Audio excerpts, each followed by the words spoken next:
It is quite rare for someone living in Karachi to not have heard of Guru Mandir. The Guru Mandir bus stop is among the most crowded places in the city. Many families have been living there for decades.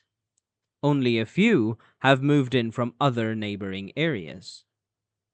As the city expanded with a continuing urban sprawl, many people moved to new localities.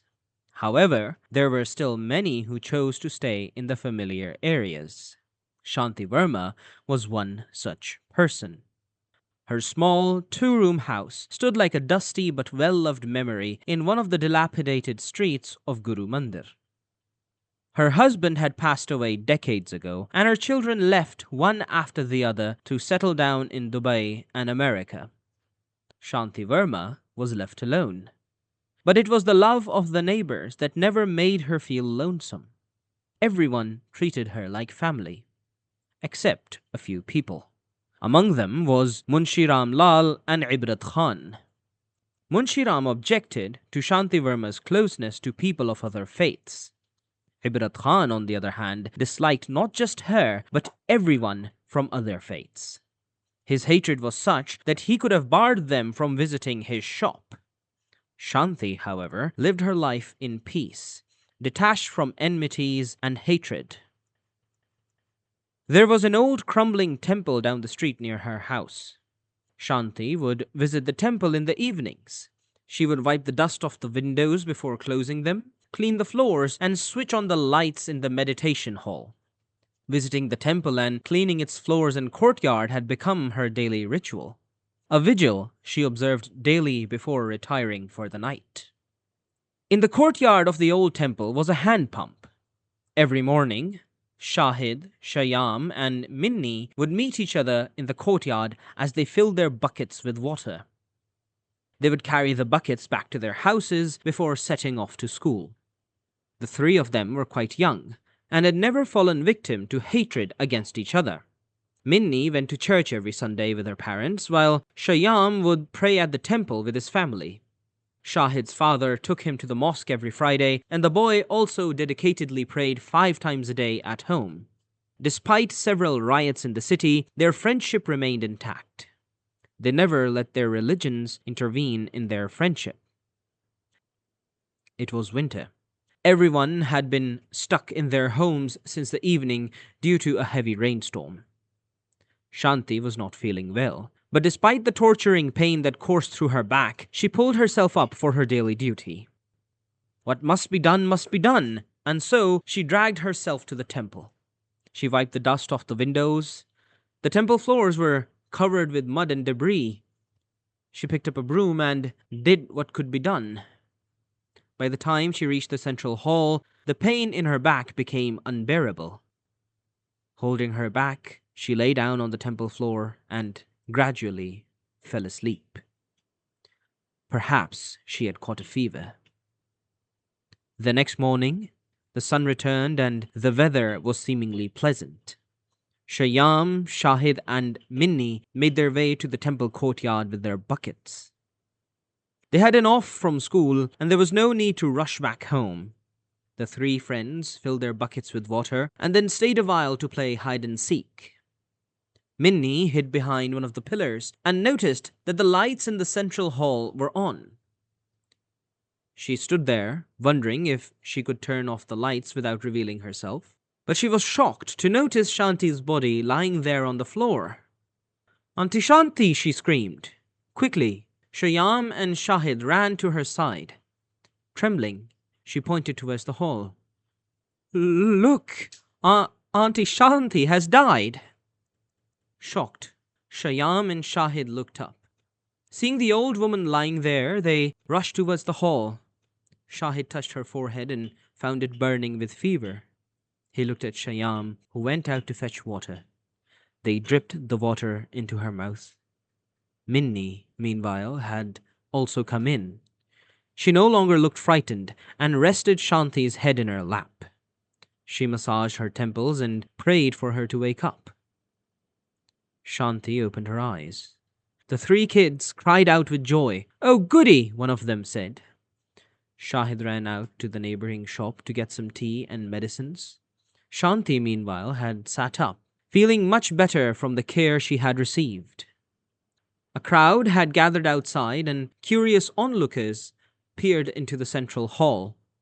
Among them was Munshi Lal, screaming angrily at the old woman. "Oh, Shanti, how dare you allow a Muslim in this temple? And you even drank his tea? Shame on you! It would have been better if you had died instead." Ibrat Khan, hearing his Hindu rival, responded, "Die? How could she die? Witches like her do not die. They don't have the luxury to die. Look at her, leading that Muslim child astray." Shanti got up and walked out. Looking at the two men, she said, "Munshiji, Khan Sahib, why do you say such horrible things? Do not scare these poor children. Tell me, does religion forbid us from helping the sick? And Munshiji, if taking medicine and water from a loving friend makes me a sinner, what is the point of such fragile faith?" Turning around, she placed her hands on Shahid and Shyam's heads. "Today, these kids cared for me so lovingly. Had my own kids been here, I doubt they'd have done the same. Why should I push them away? Why should I discriminate between them?" Shanti would not stop. The people listened to her, spellbound. But when she turned around to face the crowd, she saw that Munshi Lal and Ibrat Khan had left. Minni, Shyam, and Shahid stood by her, as if protecting her from the crowd. The people started to leave, and Shanti sat down by one of the temple walls. The three children resumed their game. Everything seemed to be fine. Unfortunately, people who seek to do evil can't be turned down so easily. Ibrat Khan and Munshi Lal were two such people. They may have run away from the crowd, but they were teaching the people to hate. They were filling their hearts with a poison that would slowly destroy the neighborhood. Wherever they bumped into each other, they would immediately start cursing and calling names. They would give speeches against people from other religions. They would spread rumors, make up stories, and turn friends into foes. Their hate speeches were so convincing that ordinary people would be driven towards them. Hence, their poison spread like wildfire, and Guru Mandir started to change. The small and narrow streets were now filled with conspiracies.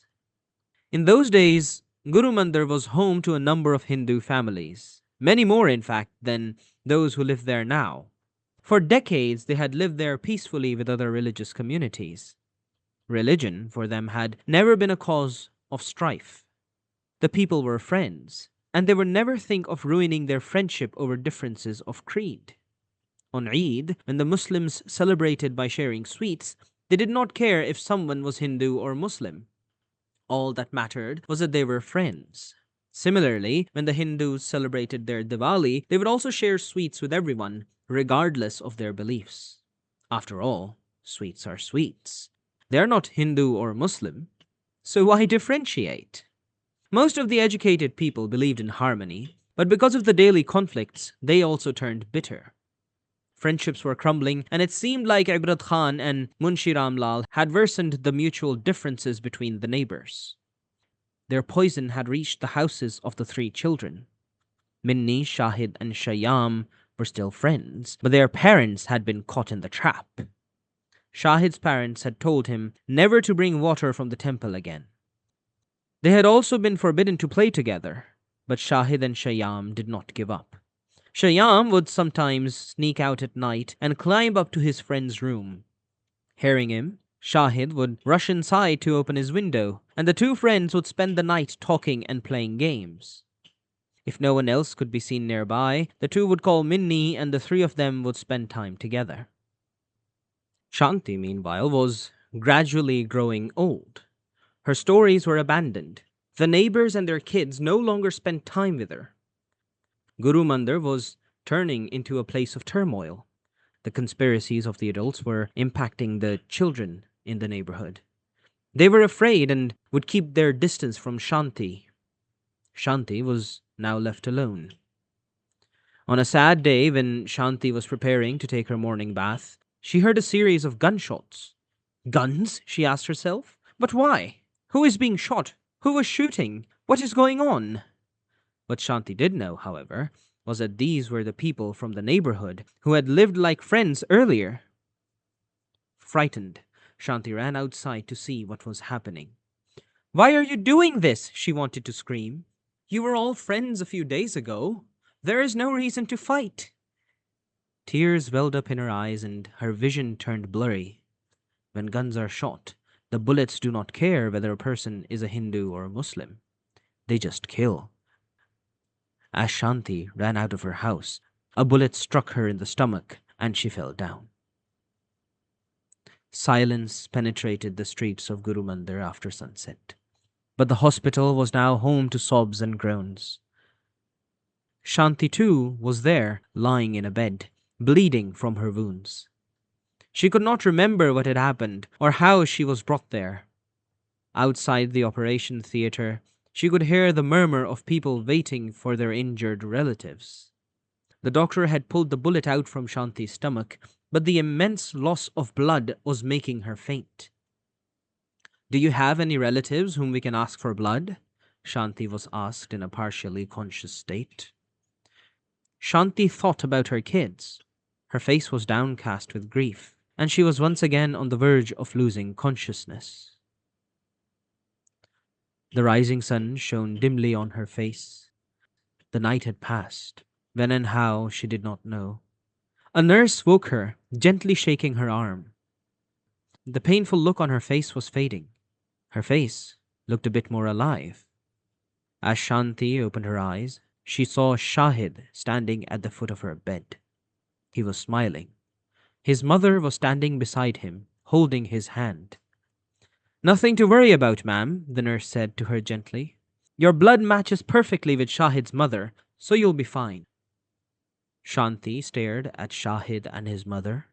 Their smiles slowly warmed her heart until tears of happiness welled up in her eyes. Shanti's condition was improving gradually. She was not allowed to go home yet, so Shahid and his parents visited her daily. They would bring food and often sit down to eat with her. Sometimes Shyam and Minni would join them, and the old friendship started to revive once again. The clouds of hatred had passed, and the storm of anger had ended. The sun shone again on those old streets. One day, when they were all having lunch together, Shanti spotted a young man walking in from outside.